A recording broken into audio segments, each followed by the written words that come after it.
başı değilin, din İslam'da çok söylen.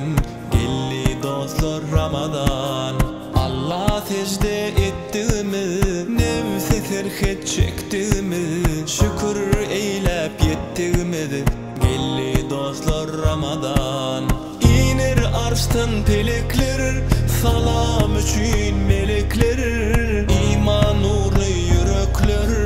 Gelli dostlar Ramazan, Allah'ın nuru gerek, nuruna dolsa yürek, aylar içre mübarek. Gelli dostlar Ramazan, Ramazan, Ramazan, hoş geldin Ramazan, kabul etsin yaradan.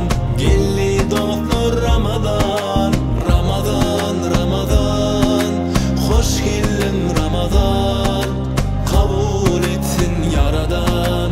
Gelli dostlar Ramazan.